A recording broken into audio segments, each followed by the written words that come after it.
Hi, Jeremy Cordeaux in the Court of Public Opinion. I'm just on air here to let you know that we'll be live streaming the Court of Public Opinion every Friday between 9 o'clock and 12 on jeremycordeaux.com. Please join us. We'd love to have you.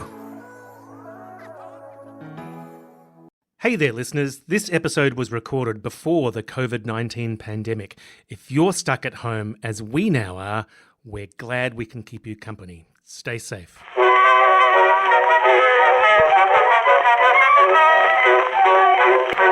don't you write when you don't need money, honey? That would certainly make a hit. So how do you know when you're a writer? Welcome to Word Docs. That's our question for the week. From Alex Vickery Howe. Dr. Alex Vickery Howe. I was going to say from an anonymous person. Is it Alexander? Is your full name My full name is Alexander Vickery Howe. And middle name? My parents were asked, do you want a middle name? Is that enough? And they went, that's enough. That's really it was going to enough. be Callum. Callum. I was going to be Callum, Alexander Callum Vickery Howe, the first. Do you have a middle name, Sean? I do. What is it? I can't pronounce it, but it's something like Llewellyn. It's Llewellyn. Llewellyn. It's a very Welsh name to go with the Williams. Yeah, right. Yeah. Mm-hmm. What's the T for? Therese, hence Tess for Tesla Sue. My parents call me Tess. You know, ever since, because Amy, the wonderful Dr. Amy, her pseudonym Tesla Sue. I know, my agent thought it was a joke about lassos, like in the Wild West. I've Tess never thought of that. I hadn't either. I felt really stupid. Johnny got the giggles when I said I came back from Melbourne. Like, she thought it was like a joke. And he was like, you mean you never realised? I was like, no. I think it's a great... all these books, never realised. It's a great science fiction pseudonym too, because of Tesla Sue. Tesla. It's like steampunk. It's actually a really got everything. stupid name to have picked because it's my grandmother's name. That was her actual name. But it's really hard to say. If people say, what's your pseudonym? Tesla Sue. Tesla Sue. It's hard to tell which word is which. Obi-Wan Especially Kenobi. because I have a bit of a lisp. So. Tesla Sue. Tesla Sue. My great-grandmother's maiden name was Story. Oh, that's a good and name. I really want to use that as a Story. pseudonym, but everybody thinks, oh, well, then it'll be obvious it's a pseudonym. I'm going, no, it's a family name. So the answer to my question appears to be have a really exciting Good name. pseudonym. I've always wanted to use one, but perhaps we'll talk about pseudonyms in another episode because we really should try to answer your question. How you know when you're a writer. Now, what you mean is how do you have the confidence to kind of own being a writer, Is right? that what Alex means? Is it when you print out the card that says you don't mean Tesla Sue writer and you hand it out I at don't parties? have a card. I think it's supposed to say Tesla Sue Dreamweaver. Oh, One of my friends is a wordsmith. He calls himself a wordsmith. no. Sorry for your Where friend. is the point where you feel you can say that without blushing? Never. But I have a friend. Never. I have a really good friend. Her name's Rachel Hennessy, Dr. Rachel Hennessy, and she's a published author. But before she was published, I learnt a lot from her because I used to walk around kind of like I do, apologising for my existence, kind of not too embarrassed to kind of just say I'm a writer. And she was a playwright first, and then we met while we were doing the PhD, and she always took herself very seriously. Not in a bad way, like I'm not having to go. She walked into a room and she was a writer, and she would say, hi, I'm a writer, I'm a novelist, even before she'd published a novel. And what I noticed was everyone believed her. Everyone took her seriously. And I was like, oh, there's a lesson there that she takes herself seriously, so everyone else does too. Yeah, right. I think I struggled with the same question when I dropped out of uni to become a writer. When do I say that I'm a writer? And somebody must have told me to just say it. You've written 20 short stories, and why aren't you a writer now? But when I would say I'm a writer to people, the next question would always be, so what have you had published? And at that point, you'd have to say, well, nothing, but I'm working towards it. I've had lots of rejections. So I think it's perfectly fine to say that you're a writer at any point, if that's what you want to be, but be prepared for the next questions, which will be, what do you write? Have I heard of you? Or I've got a great idea. Get your pen out. That's right. I've always wanted to write a novel. I mean, they all spin out from there, but people are quite happy to accept that you're a writer. Sometimes if you say, I'm a writer, and they say, what do you write? You say science fiction, you can see their faces kind of fall. Well, try romance. Romance is a whole other level of people looking kind of down their noses at you. Yeah, that's right. Exactly. But they all probably read the books. Maybe. Some might. A lot of them not. don't. A lot of them have never ever picked one up. No, that's right. Even Otherwise though we it's would. the biggest publishing industry in the So world. someone's picking them up, so I reckon it's More than secretly 50% of all paperbacks sold. Yeah, in a top drawer somewhere or a second drawer. I wonder if the other thing people think is they're not prepared to say it until they're making money off it. Some people have that line, which is, And then it's like, how much money? I came from literary fiction, so there was never an expectation of money. So that wasn't one. But some people have that until I'm making a living off it, which is quite a high bar. And that's not unreasonable. I mean, if you're studying to be a lawyer, say, you wouldn't say you were a lawyer until you were qualified. And what is that qualification? What's the point for equivalent a of writer? passing the bar, I suppose, is the question. What is it for you, Alex? Well, I don't know. I think probably the money thing does come into my thinking. You know, I make some money, but not enough to pay the mortgage. But what's interesting working in performance writing is you can make the money, but the thing might not be produced, particularly in screen. So then you have this weird thing where you go, I'm being paid to do this So thing. I'm a writer, but you can't see what I do. I'm a writer, but you can't see what I've been doing for the last few years. But look at the things I bought, you know. So that's kind of interesting. It's funny or 'cause- conversely, you could have all this published work, but not have the money, or not have much Alex money. was at my house recently when a box of books got delivered. Yeah, and you I were was like, more excited than you. Yeah, and you were like, is it really good? Like, does it feel really... It's like, yes, it never stops being amazing because it's kind of like this confirmation that, yes, I am a writer. But I remember doing honours and there was a visiting children's book author and we took her out for a drink and I remember saying to her, is it really exciting when you get the books? And she's like, oh, you know, it's such a long way down the track. Like, you've written the book a year ago and then you've done these edits and then it just kind of turns up on your doorstep one day. And so it's more anticlimactic than you'd think. And I saw that on your face when you saw me open the box of like, she doesn't seem that excited. You were looking for your notebook at the time, I was. think. So that was consuming a lot of your energy. I can kind of get that perspective as well, because sometimes that does happen. You're working on something for so long, you've lost track of the fun or the spark that was there at the beginning. And by the end of it, you go, oh, thank God, it's freaking done. But you do get surrounded slowly by this kind of reflection. You'd have this too, Sean, where you sit in your office and you've got all your copies of your books on the shelves or in boxes or posters up of your book cover or whatever it is. I've got this big promo. What do you call those? Those big pull-out poster things? Oh, you've know got what a you've called them. standee. Yeah, I've got one in my office and you look at it and you go, yeah, I'm a writer. That's something I do. I find when the boxes of books arrives, by the time they arrive, I'm already halfway through the next book. So it's always a nice, oh yeah, that's right. That's coming out. How That exciting. thing, yeah. And then that's followed by the thought of, oh hell, now I've got to try and sell it. So it's a complicated emotion, but usually excitement. But yeah, my office is full of stuff to remind me that I'm a writer. But I keep my awards tucked away in a box somewhere. But I always make sure you the must bring brand it check out. is there. Awards People tucked visit. away in a box. Yeah, here's a cup of coffee and look, this trophy. But I do have my brag shelf very prominently at the bottom of the Oh, do you? stairs. You do, at the 'cause stairs. It's quite large, and if people have given me that blank look of, you're a writer, I say, here's my brag shelf. Come And they always ascend go, my "What?" stairs. Now we need a photo of Sean in front of it on the website. Yes, we do. We do. Without the shirt. Oh, no. The other thing, I not so much writers. Actually, no, there is one writer I know who thinks this way, but a lot of my muso friends, I had this very long, deep and meaningful conversation with a friend who said, is the act of creation the doing of the thing or the point at which an audience receives it or reads it? And I argued that until an audience gets to it, I don't think that act of creation is complete. And she looked at me and she said, why? Yeah, and I it's a went, good question. I went, oh, I don't know how Because another... I don't think I feel that way. Right. So that's an interesting... So could you write a short story, novel, what have you? No one ever sees it, but are you satisfied in that you did it? I think there are two different kind of writers we're talking about there. I think the writer who writes a short story with no intention of sending it anywhere is still a writer, but the writer who writes a story and sells it is a professional writer. Right.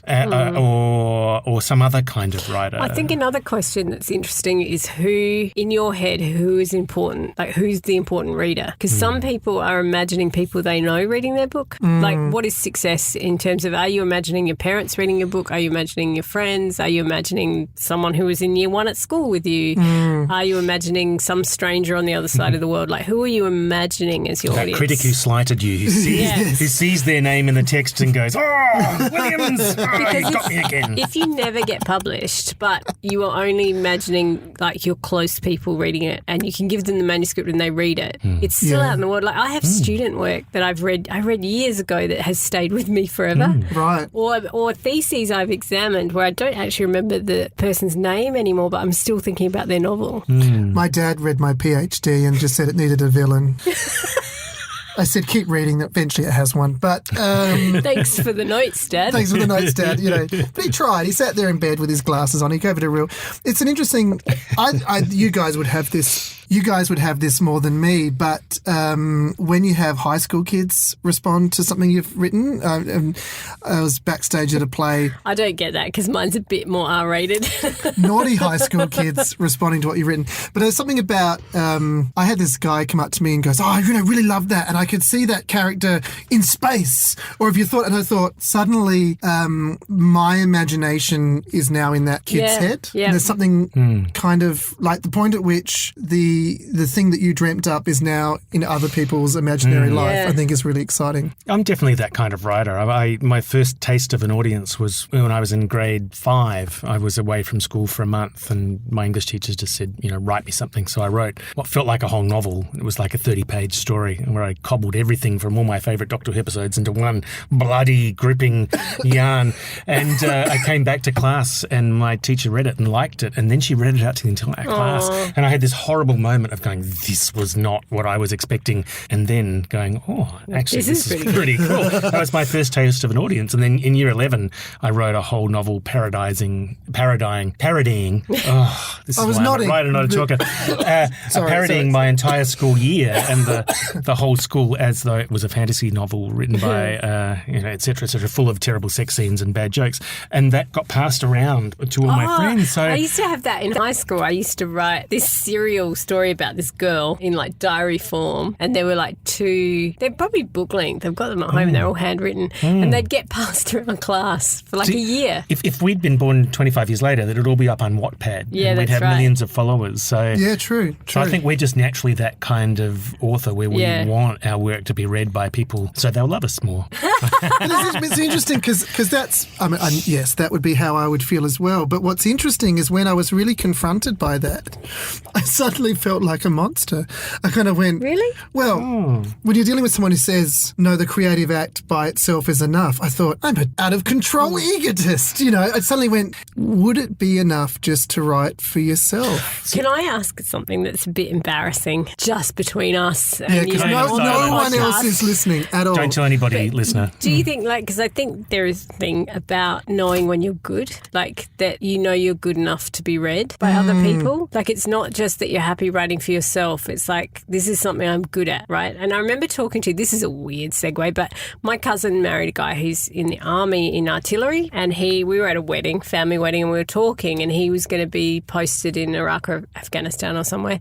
And I was like, I'm so sorry. And he's like, why? He's like, I'm a career soldier. I've trained my whole life for this. This is what I want to do. I want to use my skills. And I remember thinking, oh my God, my whole paradigm is things like Vietnam or conscription where it's a terrible thing to go to war. Yeah, absolutely. This is a weird segue, but the point being that you have these skills and you have something you're good at and you want to use it in the world. Like not just, it's the difference between maybe, I can bake a cake, but it's not brilliant. But some people can bake world-class cakes and decorate them and they want to put them in the royal show or become, a professional. They make wedding cakes for a living. I think that's the difference is on some level that you can write at a level that is professional, is what you were saying before. Yeah, it's interesting because we, as teachers of creative writing, occasionally see students who are exceptional writers. I've had one this semester who is publishable straight out of the gate, first semester, first year. But they might not go on to become writers. And I can't help but think that that's an incredible waste.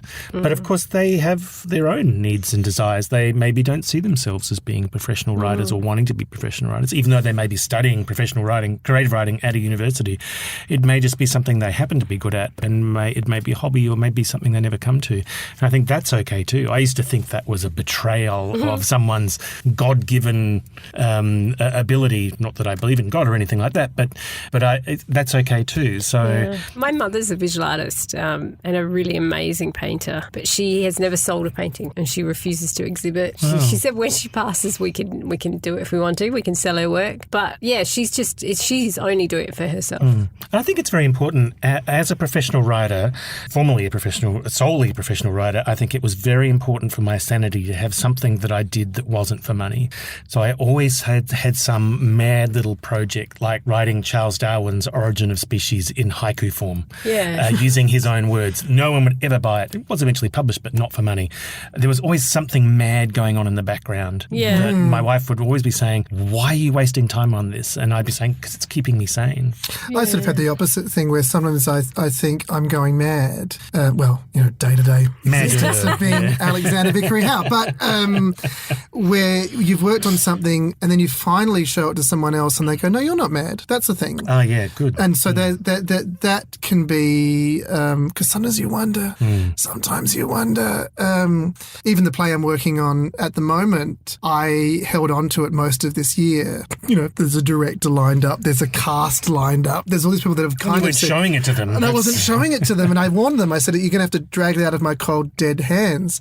It hasn't come to that, but there was a little voice in the back of my head going, "You might be mad. This might be a little step too far." And so when I finally showed it to the director not long ago, she went, "I love this." And I suddenly went, "Oh, I'm not crazy," but didn't even know I was hanging on to that. Yeah. And then suddenly went, so I guess it can go both ways. You can have side projects to keep you sane, and then also you can have your sanity validated by finally, I guess, handing something over. I've got, a lot of things that I haven't shown people because there's part of me going, "Is that just too much?" Some things are more personal than others, aren't they? Some of them are disguised more, like they're dressed up in more plot or more humour or more, and some of it is brutally personally honest. And then sometimes that stuff can be the best stuff. Yeah, it usually is the best, I think, and it can be. You have to be pretty brave to put it out there. Also maybe because of what it says about other people. Like my mother is constantly. I've never put my mother in a book, and I never will while she's alive, and probably never because it's a bit too personal.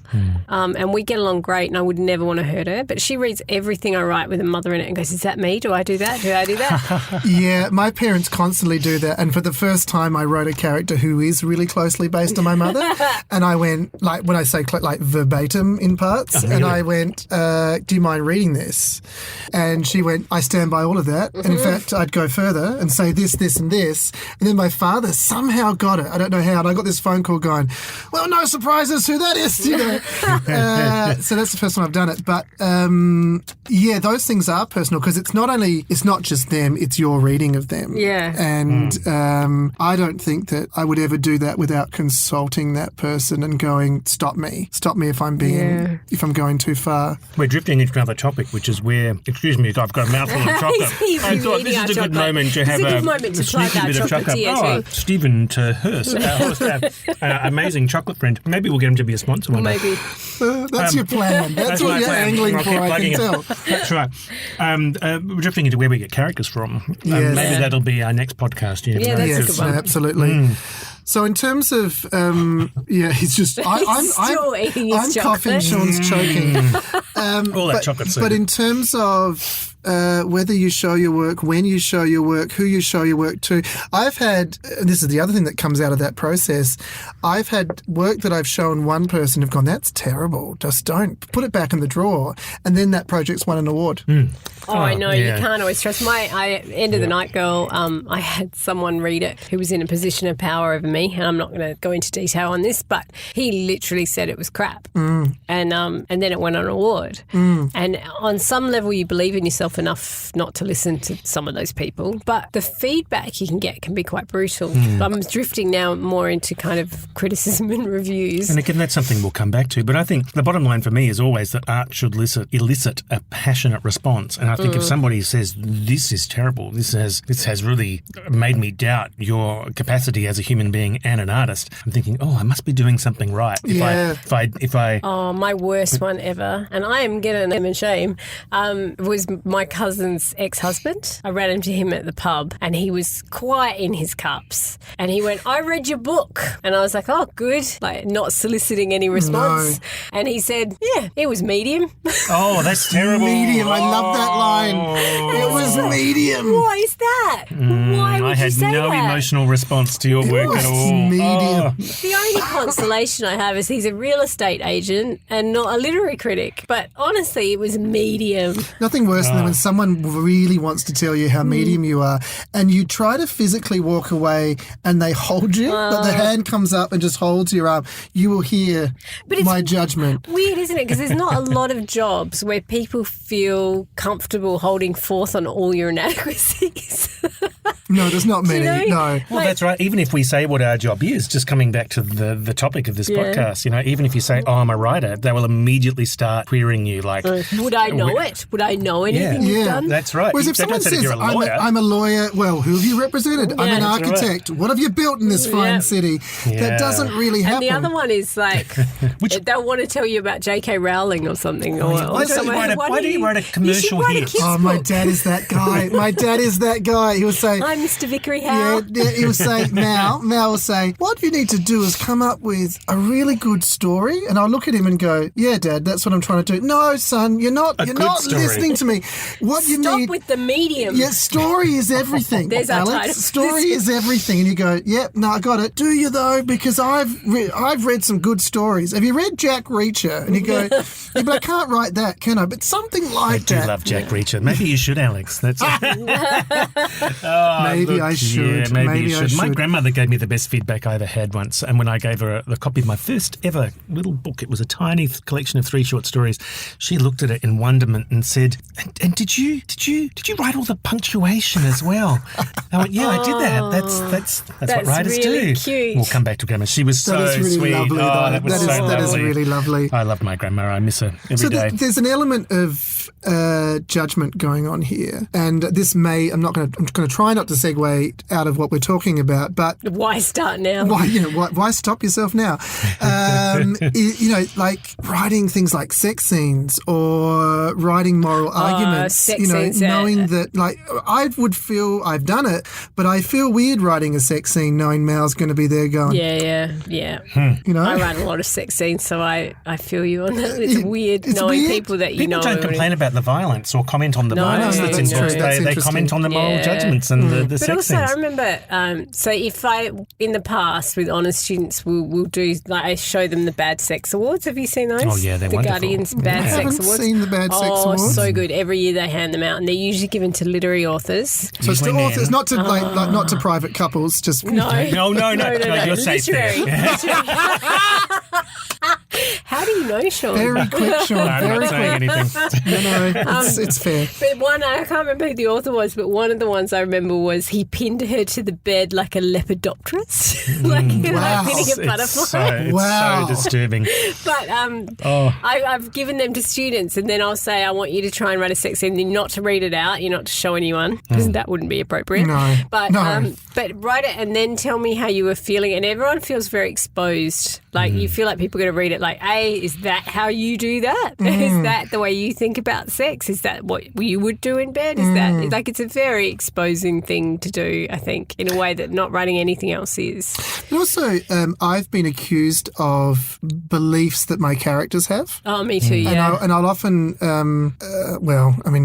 would I contradict it? Probably more likely to push back a little bit now than I was then. But often they've missed the point that another character in that same story is actually a lot more like me. But I sometimes gender swap or I position myself differently. So I wrote a particular play. The smile. Yeah. I wrote a particular play where one of the female characters was very clearly embodying my beliefs to the point where people said, this is really didactic. She is you and she's winning every argument. That sums you up, doesn't it? I must win. I must win. So then the main character was this guy who embodied a lot of things I don't believe in. My thinking around it was, can I try and put myself in the shoes of a very different belief system? And it backfired spectacularly because everyone went, this guy's a monster. And obviously this is the author. And this poor woman and I'm like, the woman, that's me. Draft 1, it was too didactic because she was winning. And it was really interesting. And so sometimes you feel judgments that the fictitious has become you. Does that ever... I find that with not so much the genre fiction, but with End of the Night Are you Girl. ever accused of being a cowboy? Not yet. I don't really look like one, unfortunately. But End of the Night Girl, everyone assumes Molly is me. I assumed Molly is Everybody you. assumes. And in To an fact, extent, I was out once with some friends and they were introducing me to someone. I think we were in a pub really late at night and this guy was like, oh yeah, because Amy popped a lot of pills. He was describing all the stuff Molly did in the book. And I was like, that's a character. That's not me. I hate to disappoint you, but yeah. But like no one knows, like that is fiction. Like maybe some of it's me, maybe but a lot of it's not. She's not like me in a lot of ways. I wonder if that's when you know you're a real writer, that you can convincingly create a person who isn't you that people will believe. Well, I think the sense of humour is you, right? Because you can't fake a sense of humour. There are certain things that creep through. I would find it very hard. I'd probably find it very hard to represent an ideology I don't believe in overall. You'd have to put in little clues that you didn't agree, wouldn't you? If someone said, Alex, I'm going to pay you a large sum of money to write a ultra-conservative right-wing story, I could write an ultra-conservative right-wing character, happily, but could I write that story without undercutting it constantly? You'd have to think of it as a parody just to stay sane. Yeah. And I think maybe that's they where it wouldn't struggles. Notice, you know? Yeah. It's a little bit like working in the Star Wars universe. I mean, I love science, and I think science is one of the most important parts of science fiction, but you weren't allowed to put real science in Star Wars because people weren't reading it for that. And that's perfectly reasonable, but I would always try. And a couple of times I managed to sneak it in. Which one? Can you give us a clue? It was probably in the New Jedi Order, probably Reunion. I think I managed to sneak in quite a few things in there. Everyone has to go by it now and try and find it.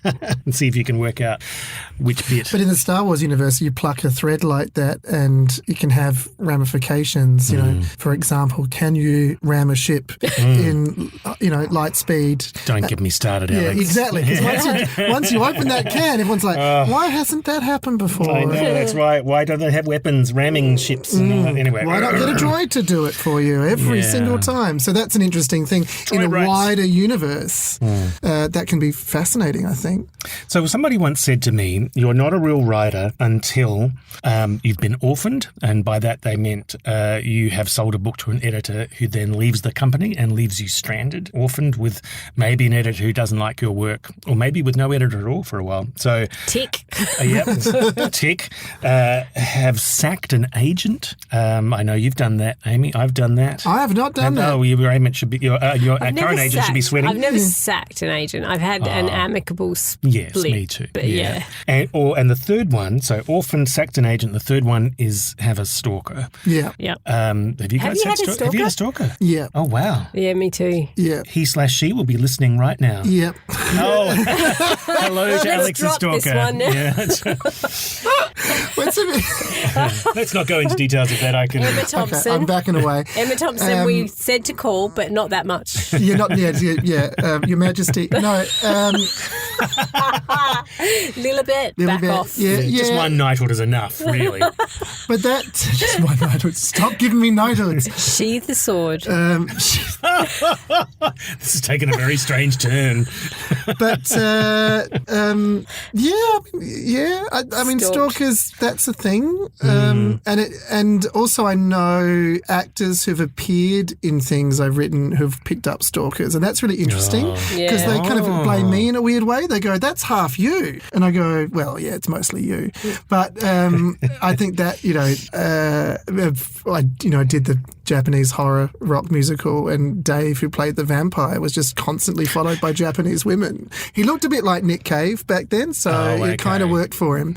And I went to a conference in Okinawa while we were doing that show. Everyone would say to him, "Dracula deaths? Dracula? Are you Dracula?" The character wasn't called Dracula, but that's what they associated with. And we're at this conference, and someone looked at me and went, "Dracula deaths?" And I went, "No, I'm just the guy who wrote it." And the disappointment in this woman's eyes, and I went, you broke her heart. It was nice to be confused with him for a while, but whereas the guy who played the werewolf, no one found him. I think vampires have like cultural cachet. They have a kind of sexual magnetism, don't they? Yeah, whereas like Chris was kind of a buff dude playing the werewolf. I kind of thought he'd get it, but no, they called him Bucker, which I think means the stupid one. There you go. That's a sad story. There you go. So what other things might be on the list? So having to take your publisher to court because they've been ripping you off on your royalties might be another one. I've never done that. Noting but I on know that people one. who That have. seemed like to come from somewhere. No, it was in the news this year. Alex, you can go look it up. It happens. Or suing Disney because they've nicked your film, like a friend of mine There is had to a do. weird one, Really? and this was a bit awkward to talk about as well. But you know, there's like, we were talking about the levels of like getting something published, doing this, of when you kind of get into a bracket where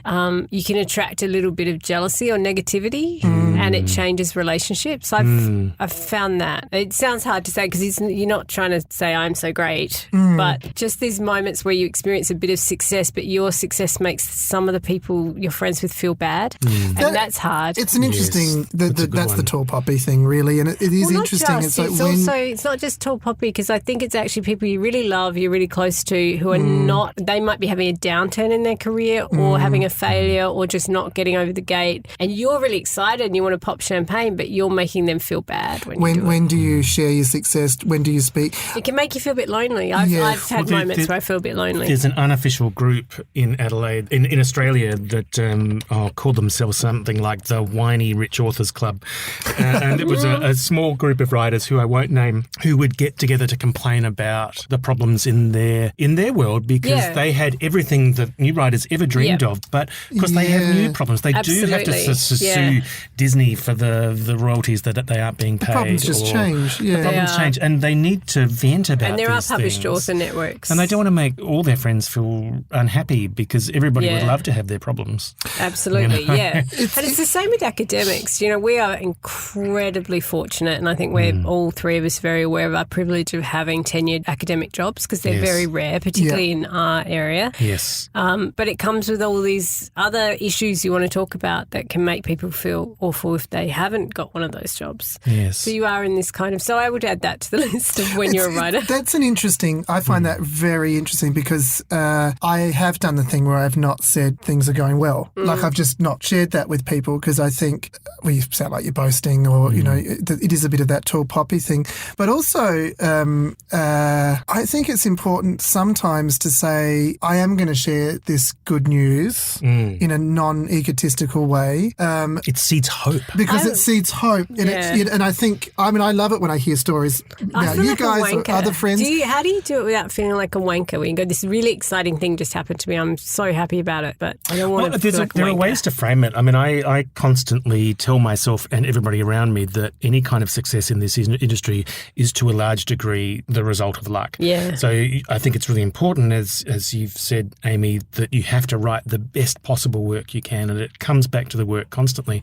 But sometimes the roll of the dice might go against you and your book will tank, or sometimes somebody's bad book will get a natural 20 and will go straight to the top of the charts, and there's no point feeling bitter or smug about either.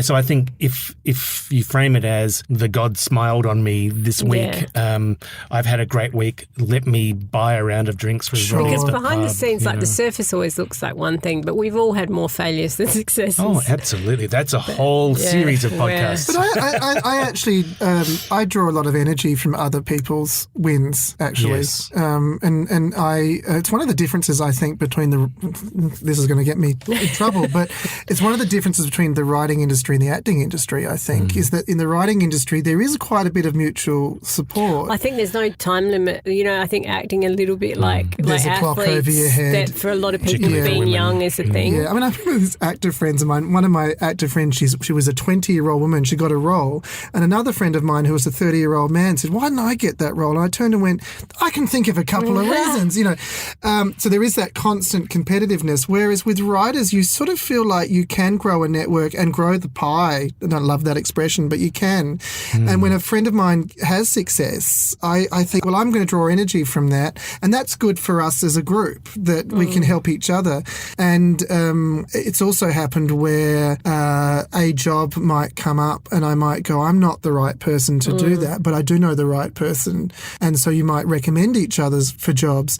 So I think that's something that we should work harder at being more open about things like that. I know that my career, like I've always felt the generosity of other writers. Yeah. But I have felt, as I've had a little bit of success, very cautious about, just don't want to make people feel bad. Yeah, you've got to choose your moment. And I think your best friends will cheer with you regardless of how they're doing, just like they won't gloat over you when the position's completely reversed. I mean, that'll always happen too. Yeah, you always have really bad moments too. Yeah, we love our friends. We love our writer friends. We love our community. We've got a great community. Yeah. I think it's important. And I think maybe that's another answer to the question. Trying to bring this episode of our podcast to a close by coming full circle back to your question. What makes you a writer is maybe belonging to a community of other writers. If you're accepted as a writer, then, and if you're writing, then you're a writer, probably. At Romance Writers, just to conclude, at Romance Writers of Australia, they have this great tradition. There's a wonderful Melbourne author named Anne Gracie. I don't know if you've heard of her. She's published lots and lots of books. She writes Regencies, and she's an ex-president of IWA, and she has these things called the stand-ups at the big dinner, where at the end of the dinner they conclude with the stand-ups. So she starts with stand-up if you've had a New York Times bestseller or a USA Today bestseller this year. Stand-up if you've had a book published this year. Stand-up if, and it goes right down to stand-up if you wrote something this year. And by the end of the stand-ups, everyone in the room is standing up. And it's that moment of, and she says, now look around the room. These are your tribe. These are your people. These are the writers. That's wonderful. And I think that incorporates it, that you can be writing your very first short story, or you can be publishing your 44th New York Times bestseller, but we're kind of joined by just the act of writing. Yeah, I love it. I love that you guys are in, I almost said that you were in my tribe, but that sounded a bit like I owned you. I am the chief. Yes. He's a bit more senior to us. Yes, we would like to be in your tribe. I am a senior citizen. Is that what you're saying? Word Doc listeners, you are part of our tribe as well. Welcome. See you next week.